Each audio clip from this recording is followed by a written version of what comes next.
Hey there gamers, DreamcastGuy here, and today we're talking about console exclusives because for some reason in the last 24 hours I've seen a lot of the biggest gaming journalists, a lot of the biggest podcasters and stuff talking about the fact that they predict that very soon everything will be third party like Xbox is attempting. I mean that not only will we see stuff like maybe Nintendo games coming to PC, but maybe we'll see PlayStation putting a downgraded version of some of their games that will run on an Xbox Series S, or maybe we'll see more Xbox Microsoft gaming stuff with PlayStation 5 Pro upgrades. Basically, everybody just trying to sell games everywhere. Now, I disagree with a lot of this because, I feel like something about this just seems off. When I think about the classic console wars, like think about the 5th generation, right? GameCube, PlayStation 2, and the original Xbox, right? I feel like that was such an interesting time because the different systems not only had very different exclusives and radically different controllers, but it always felt like the systems had different vibes. Everything on the Nintendo GameCube, you could pretty much put the disc into the system, and in like 60 seconds you're playing a game. A lot of the original Xbox stuff, they had some of the first really high quality open world games. Think about Morrowind on the original Xbox, or with PlayStation 2. Those early RPGs like Final Fantasy and Dragon Quest and stuff that just felt so mind-blowing at the time. And in my opinion, a lot of those games from that generation still play great. But in this era where everything is trying to be everywhere, I've seen this talk about a loss of brand identity. So let's take a look at some quotes from journalists, from the podcasters, and kind of weigh in on if console exclusives are very rapidly coming to an end. I hope you're having a great day, and if you could, please give this video a like and subscribe if you haven't already. It has now been 5 days since I got the oral surgery, so I'm definitely talking better, but still feels weird. But okay, so I got my headphones ready. We're going to listen to some clips here towards the end, but I want to start with this quote that I feel like people are kind of taking a bit out of context, but I see it going around like wildfire, which is that console exclusives will soon be obsolete, says reporter Jason Schreier, especially for third party. Now, the reason this is just kind of interesting is that he doesn't say that it's the end or that they'll not exist at all. Obsolete is a very specific term, meaning that it's not that you won't get console exclusives, but the idea of piggybacking your entire console success on what your own cabal of studios is making or which third-party exclusives you can buy. I think the idea of that going away, it does to a degree make sense just because at this point, everything is getting ridiculously expensive. Like, just in general, making a game, putting out a game, making a console, shipping discs, everything across the board is getting so pricey that trying to bet everything on a singular system success, especially because it takes like 5 or 6 years to make a game, is getting harder and harder to say, okay, I'm making a PlayStation game. I sure hope that PlayStation gamers will buy it here in 5 years when I release it. Now, the reason this is still something I push back against is because, more than anything else, I feel like Nintendo Switch, it has continually blown my mind. I feel like Nintendo gamers buy more games, they play more hours, they post more about how much they love their Nintendo Switch. You can get, and I'm going to be mean here, you can get the most stripped down, bare bones, strange ass port and put it onto the Nintendo Switch, and it feels like it sells 5 million units, whereas the biggest, most successful Xbox game sells like 1 million copies, you know? So, it definitely makes me think that Nintendo has proven that if you still keep making exclusives that only exist in your system, people kind of have to play along. Now, the wrinkle to this is the growth of PC gaming. So, I've seen a lot of analysts discussing lately that the market of PC gaming has really been exploding because, let's face it, gaming is always going to be best on PC. Steam launcher is great. Games go on sale there very often. But also, you can mod the games, you can bot the games, you can do all sorts of stuff to really customize the experience in a way that doesn't exist on consoles. Even when you get mods in some console games, they're pretty pared down to what's obviously on the complete customizable experience of PC. But here's what kind of kicked off this conversation, and I do feel like it's, I'm glad people are debating it because it is wild. So FF7 Rebirth was, well, for almost a year now, it was an exclusive to PS5.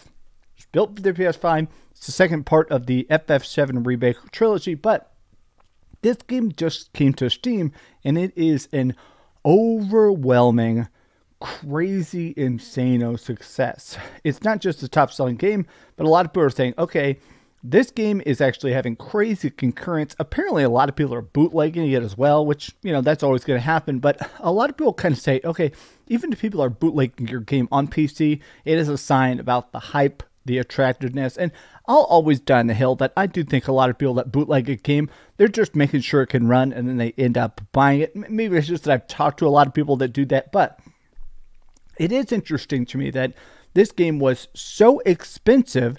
It seemed like it sold decent on PS5, but now they're able to take that already completed product, put it onto Steam, and make a hell of a lot more money so they can now fund the end of this trilogy.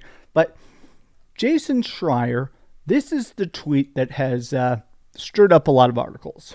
Two takeaways here. Steam has become a bright spot for many game makers as console sales have flattened.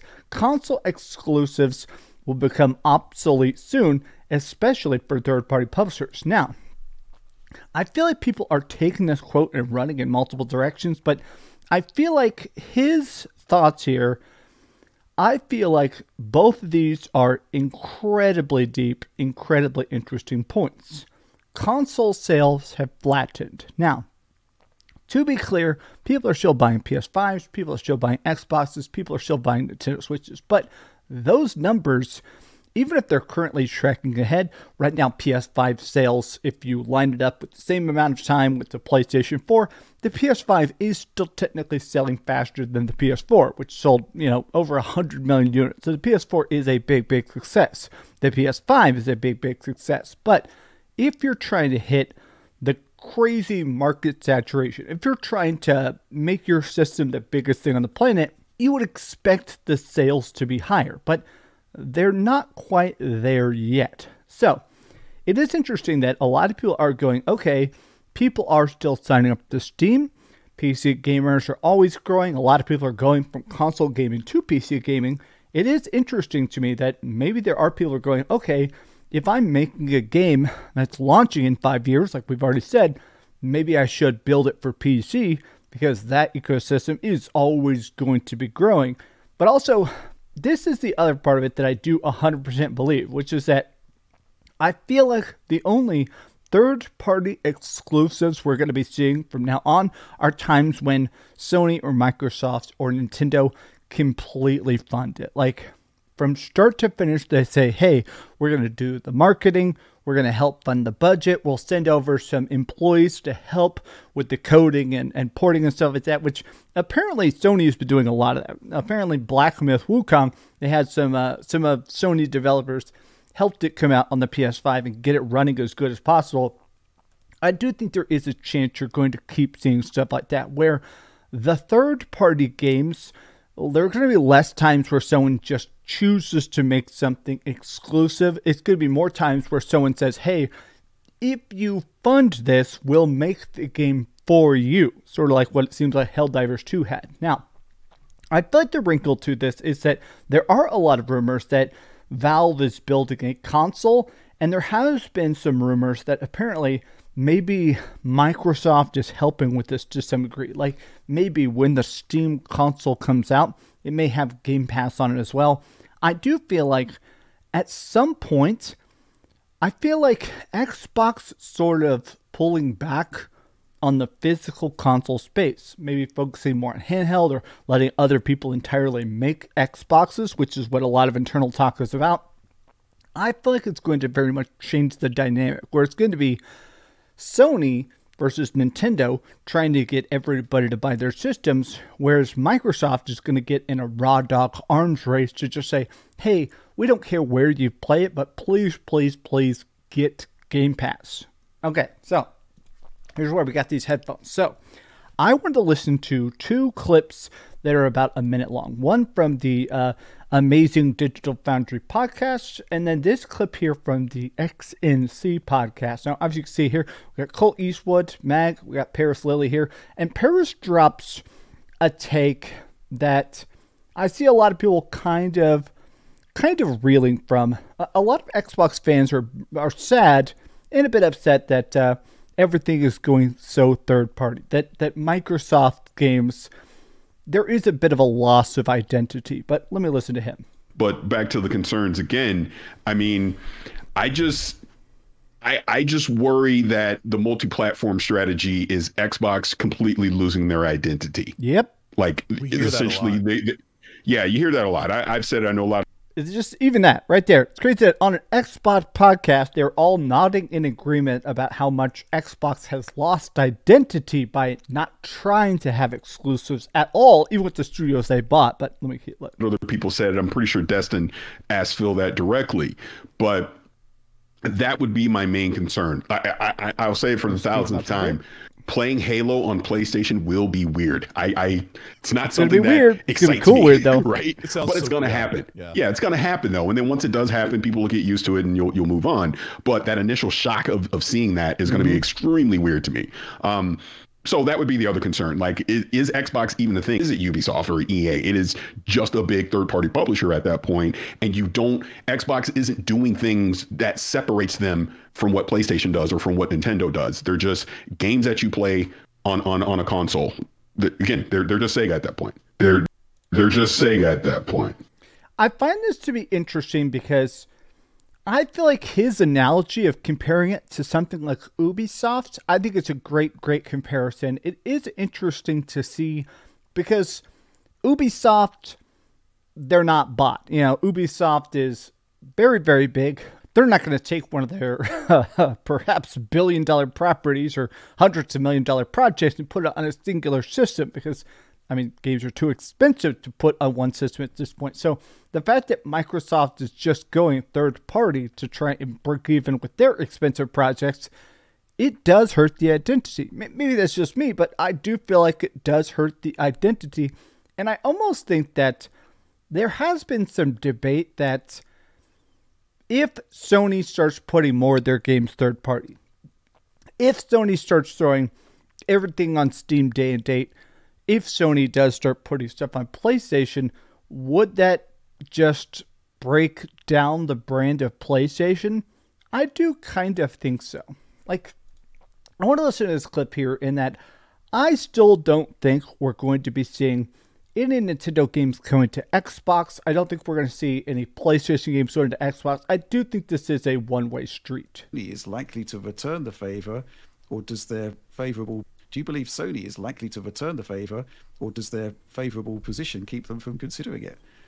I don't know what you think about this one, Oliver, but I don't see Sony returning the favor. It just doesn't seem to make sense because Xbox is basically a diversifying platform that's about more than just Xboxes. I'm not even sure there's enough Xbox consoles and potential sell-through there to make it happen. I don't know what you think. No, I don't. I mean, outside of like limited efforts, like MLB The Show would be one exception. I really couldn't see it. I really couldn't see it. One exception would be something maybe that involves like a third-party deal, which you also see with MLB The Show. Like I could imagine Marvel coming in and saying, hey, you know, for our new IP here, our new Mystery Man IP, we want you to be on all platforms or something, right? I could imagine that being the case with third party coming in and imposing it. But I don't think there's a compelling commercial incentive for Sony to do so because, frankly, the Xbox market is not that large, and Sony gets so much value from being able to say, here's our box that plays our games, buy it if you want to play our games. Now, alternatively, now they basically say, well, buy our games on this box, or you can wait 2 years and maybe get an NPC, and maybe that port will be good, or maybe it won't be so good as well. Do you believe... I find this quote to be so interesting because I do think more than anything else they've hit the nail on the head, which is that back in the day, what sold a system is to say, hey, here is the games that only run on our system. Do you want Metal Gear Solid? You got to get it on the PS2. Like, obviously, it got ported to other places later, but originally, you had to go to that spot. Hey, here's the GameCube. You want to play Resident Evil 4, which obviously is one of the best games ever. You had to play it on a GameCube for the first while. I do think we're going to keep seeing bigger and bigger games that are coming day and date to PlayStation being made by Xbox. I think Fable's coming day one. I think, obviously, Master Chief.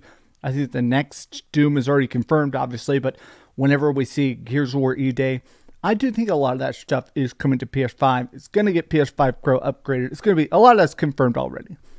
But I don't think that Sony is as on board with, hey, we need to diversify. Hey, we need to be in these other pools. Hey, we need to really spread our wings to make sure that everything, every dollar we can possibly get is getting scooped up.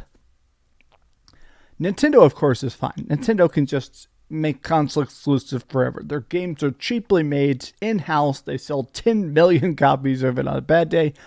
I think console exclusives are still important. I still think they are a backbone. I still think that we're going to be getting a lot more consoles in the future that have exclusives. But with the balloon cost of games, the longer dev time, I would not be surprised if we start to see Sony experimenting with, well, putting stuff on PC, especially back catalog games. Remasters and stuff, it'd be cool to get, a God of War remastered trilogy on PS5, and they also drop it day and date on PC. Oh, do you like that? Oh, you want the next God of War? Well, you got to buy a PS5 to get it. We'll see, though. What do you guys think about this? Do you truly believe that this is the end of console exclusives? Like, this generation, this will be the last generation where games exist in one ecosystem. Let me know your thoughts in the comments down below. And if you enjoyed this video, please give it a like, subscribe if you haven't already, and please keep dreaming. I made that video on Saturday right after the surgery, and all the comments were like, love your content, dude, but rest up. I promise, I'm actually healing great. The pain has been very, very minor. It's crazy how little it hurts to have all your teeth ripped out, but I'm feeling pretty good. Still having some trouble talking, obviously. I keep accidentally whistling with my teeth, so I do apologize for my funky accent. But I am adapting quickly, as you can hear. Day 5, and I can about 90% talk all right. Thanks so much for watching that video. If you want to see something else, you can always click this link to see what I put up last, or, subscribe and see what's coming up next. Also, I promise that whatever I do, it'll try not to suck.